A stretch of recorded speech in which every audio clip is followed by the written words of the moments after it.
5 वर्षापूर्वीच्या लोकसभेच्या निवडणुकीला मी जयंतरावांच्या प्रचाराला पण आलो होतो.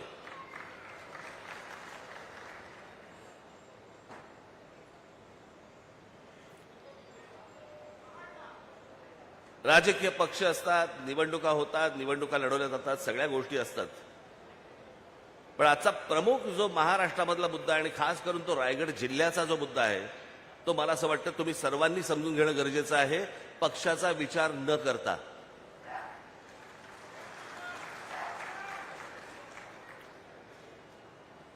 आज ज्या प्रकारे या संपूर्ण रायगड जिल्हा हे अटल सेतू वगैरे झाले, जेव्हा जेव्हा चांगले रस्ते ज्या वेळेला आलेले आहेत त्यावेळेला जर राज्यकर्त्यांचं लक्ष नसेल तर तो प्रदेश बर्बाद व्हायला वेळ लागत नाही. आणि आपल्याकडच्या राज्यकर्त्यांचं तुम्हाला आता सध्या माहितीच आहे. महाराष्ट्र राज्याचा मुख्यमंत्री महाराष्ट्रात लहान मुलांना हिंदी कशी आणता येईल आणि शिकवता येईल याचा विचार करतोय. पण महाराष्ट्रामध्ये जे काम धंद्यासाठी येत आहेत त्यांना मराठी कशी येईल याचा विचार नाही मुख्यमंत्र्यांच्या मनात.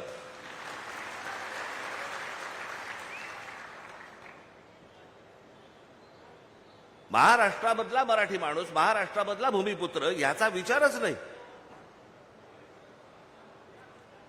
आणि याचं सगळ्यात मोठं विदारक जर स्वरूप कुठचं असेल, भीषण स्वरूप जर कुठचं असेल, तो रायगड जिल्हा आहे.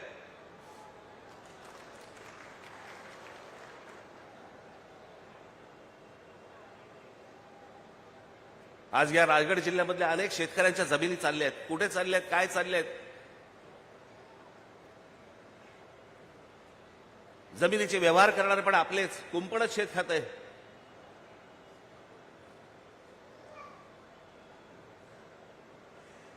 शेतकऱ्यांच्या जमिनी चालल्या आहेत, उद्योगधंदे येत आहेत, उद्योगधंद्यांमधनं बाहेरच्या राज्यातनं माणसं येत आहेत.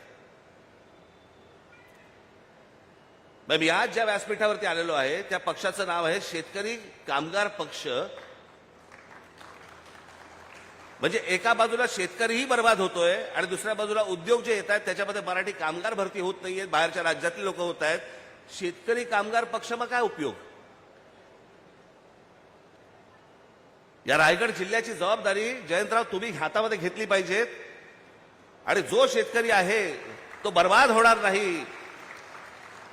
या रायगड जिल्ह्यामधली मराठी तरुण तरुणी या उद्योगधंद्यामध्ये कामाला लागली पाहिजेत. याच्यासाठी मला असं वाटतं सर्व पक्षांनी काम करणं गरजेचं आहे. बाकीची राज्य बघा तुम्ही.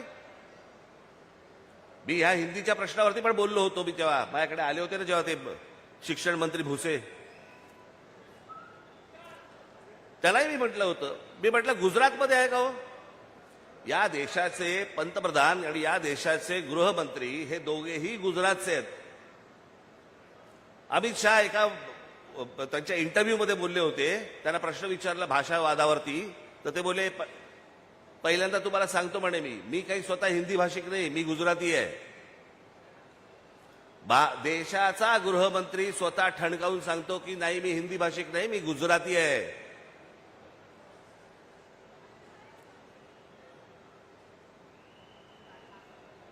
आज पंतप्रधान नरेंद्र मोदी झाल्यानंतर महाराष्ट्रामधले अनेक प्रकल्प गुजरातमध्ये गेले. डायमंड मार्केट गुजरातमध्ये गेलं.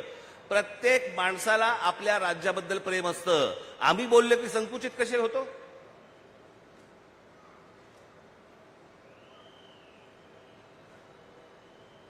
मी जेव्हा त्याला सांगितलं, म्हटलं तुम्ही आता हिंदी आणायचा प्रयत्न करताय, गुजरातमध्ये आहे का हिंदी? ते बोलले नाही गुजरातमध्ये नाही हिंदी. म्हटलं मग महाराष्ट्रात का आणताय? यांचं काय राजकारण चाललंय ना, मला असं वाटतं आपण ही गोष्ट नीट समजून घेणं गरजेचं आहे. राजकीय पक्ष निवडणुका येत राहतील, जात राहतील, सगळं होत राहील. मी मागे माझ्या भाषणात म्हणालो होतो ना, एकदा तुमची भाषा संपली आणि तुमची एकदा जमीन गेली, जगाच्या पाठीवर तुम्हाला कसलंही स्थान नाही, कसलंही स्थान नाही. मी आता मुद्दामून तुम्हाला आता गुजरातमधली जागेची परिस्थिती म्हणजे शेती जमीन बघा, शेतीची जमीन गुजरातमधली काय परिस्थिती आहे. Gujarat tenancy and agriculture land act या कायद्यानुसार गुजरातमध्ये जे गुजरातचे रहिवासी नाहीत किंवा अनिवासी भारतीयांना शेत जमीन विकत घेता येत नाही. म्हणजे उद्या जर समजा तुम्ही महाराष्ट्रामधनं जर समजा गुजरातला गेलात, तुम्हाला शेत जमीन विकत घेता येणार नाही. हे भारतामध्ये चालू आहे. हे आपल्या देशातच चालू आहे. ज्या राज्याचे पंतप्रधान आणि गृहमंत्री हे दोन्ही एका ज्या गुजरात राज्याचे आहेत, त्यांच्या राज्यामधली शेत जमीन या देशातला कोणीही नागरिक जाऊन विकत घेऊ शकत नाही.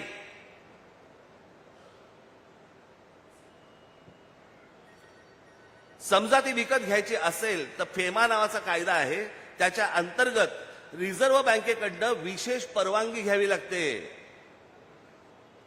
प्रत्येक जण आपल्या राज्याचा विचार करत असतो, प्रत्येक जण आपल्या राज्यातल्या माणसांचा विचार करत असतो. आम्ही का नाही करायचा?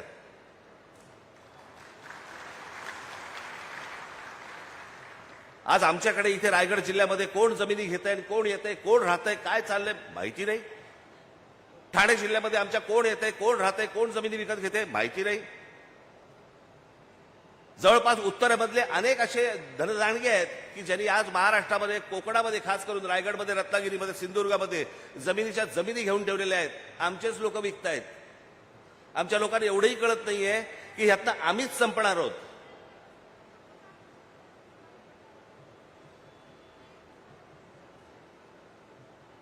माझी तुम्हाला सगळ्यांना विनंती आहे, याच्या पुढे उद्योगधंद्यासाठी जर जमिनीसाठी जर तुमच्याकडे लोक आले, तुमच्या जमिनी नुसत्या विकायच्या नाहीत. त्यांना म्हणा आम्ही जेवढे शेतकरी आहोत तुमच्या कंपनीमध्ये आम्ही पार्टनर म्हणून येणार. आमची मुलं तर लागतीलच लागतील तुमच्याकडे कामाला, पण अशा फोकटच्या फाकट आम्ही नुसत्याच जमिनी देणार नाही तुम्हाला.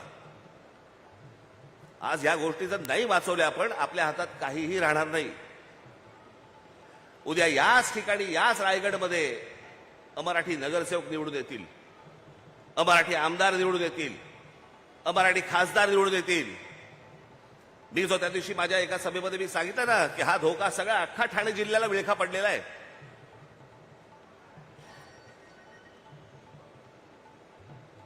आज इथे विमानतळ येत आहे, इथे अगोदर एक पोर्ट आहे. कोण माणसं येत आहेत, कोण नाही येत आहेत. मला असं वाटतं आपण सगळ्या पक्षांनी विचार केला पाहिजे की या येणाऱ्या नवीन विमानतळावरती सर्वाधिक जवळपास 100% ही मराठी मुलं आणि मराठी मुली कामाला लागले पाहिजेत तिकडे.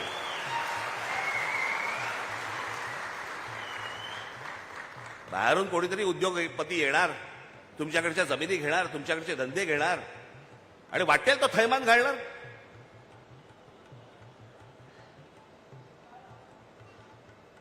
आता तुम्हाला म्हणे तुम्ही ह्या सगळ्या जमिनी आणि ह्याच्यावरती म्हणे कायदा आणला राज्य सरकारने.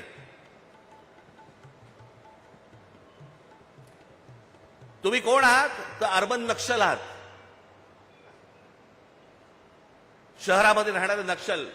तुम्ही जर विरोध केला, कुठच्या प्रकल्पाला विरोध केला तर सरकार तुम्हाला अटक करू शकतं. एकदा करूच देत.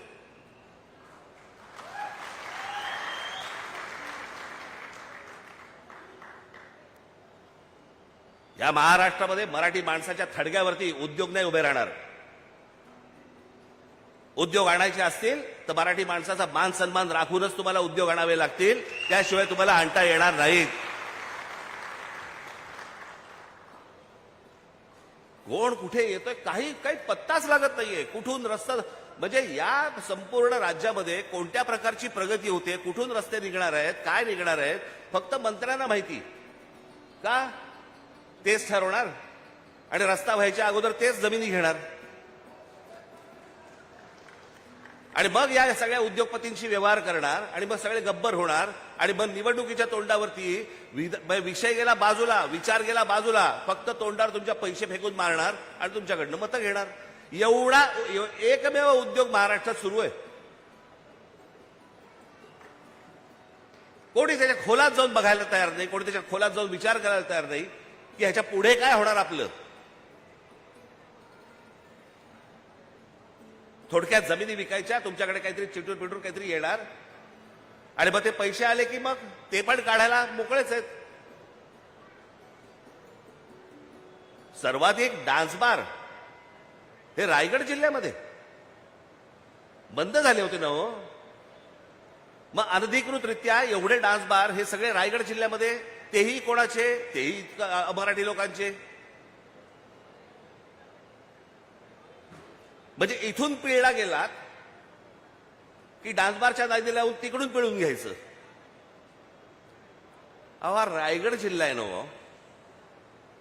आमच्या शिवछत्रपतींची राजधानी आहे ना इथे.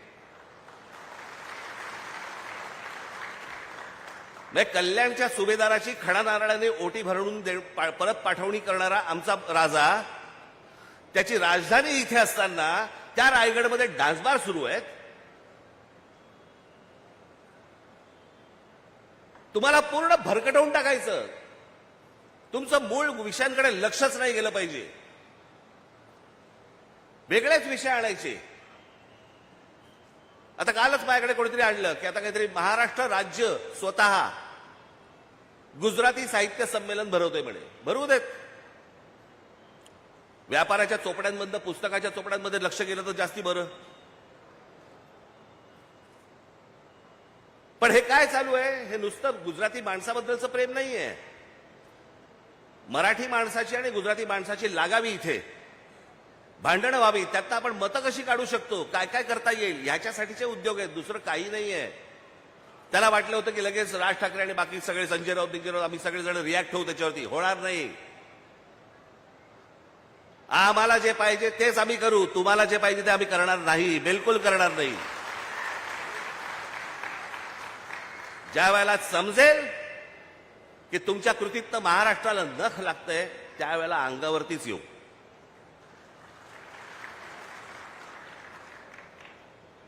आज जो तुमच्याकडे समोर आलोय तो फक्त एवढ्यासाठीच आलोय, कान बंद ठेवू नका, डोळे बंद ठेवू नका. आपल्या आजूबाजूला काय नक्की चालू आहे याच्यावर तुमचं बारीक लक्ष असलं पाहिजे. खास करून माझ्या तरुणींना आणि तरुणांना मी सांगेन की काय चालू आहे रायगड जिल्ह्यामध्ये याच्यावर लक्ष ठेवा. तुम्ही विकले जातात. तुमच्या पायाखालची जमीन निसटते. उद्या तुमची भाषा पण निघून जाणार इकडनं. आणि मग नंतर कालांतराने, मी नेहमीच सांगत होतो, कालांतराने पश्चातापाचा हात फक्त कपाळावरती मारत बसावा लागेल तुम्हाला. दुसरं तुमच्या हातामध्ये काही राहणार नाही. पैसे कमवले पाहिजे. पैसे प्रत्येकाने कमवले पाहिजेत. तुमच्या प्रत्येकाकडे पैसे आले पाहिजेत. तुमची कुटुंब उभी राहिली पाहिजेत. सगळ्या गोष्टी उभ्या राहिल्या आहेत. महाराष्ट्र विकून नाही.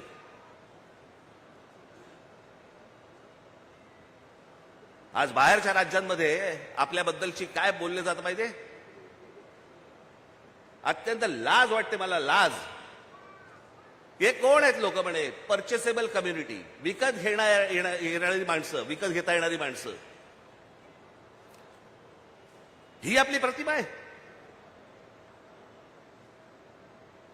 मी जे सतत सांगत आलो, अरे 1400 वर्ष राज्य केलेला हा महाराष्ट्र या हिंद प्रांतावरती, तो विकला जातो. तो बिकाऊ आहे. त्यातली माणसं विकली जातात. आपलं सगळं जमीन बिमीन, सगळं भाषा भिषा, सगळ्या गोष्टी सोडून द्यायला तयार होतो. असा आपण आपला महाराष्ट्र आहे. कशासाठी पुतळे ठेवायचे शिवाजी महाराजांचे? डेकोरेशन म्हणून. या गोष्टी शिकवल्या या माणसाने आम्हाला. म्हणजे फारसी शब्द या महाराष्ट्रामध्ये असू नये याच्यासाठी स्वतःचा राजशब्द कोश काढणारा हा माणूस, ज्याने तुम्ही मराठीत बोललं पाहिजे म्हणून सांगितलं, त्या महाराष्ट्रामध्ये आम्ही आमची भाषा विसरतोय, आमच्या जमिनी घालवतोय, आमचं सत्व घालवतोय, आमचा स्वाभिमान घालवतोय. एक बाबासाहेब पुरंदरेचं एक फार छान वाक्य होतं, ज्या वेळेला स्वाभिमान शून्य माणसं ज्यावेळेला होतात ना, त्याला उरतात फक्त जिवंत प्रेत. तुम्ही जिवंत प्रेतांसारखे असता कामा नाहीत. हा महाराष्ट्र आहे. देशाला दिशा देणारा महाराष्ट्र आहे. त्याची स्वतःची दशा होता कामा नये. तुम्ही जिवंत असलं पाहिजेत. तुम्ही मोठे झाले पाहिजेत. पण महाराष्ट्र विकून नाही मोठे होता कामा तुम्ही.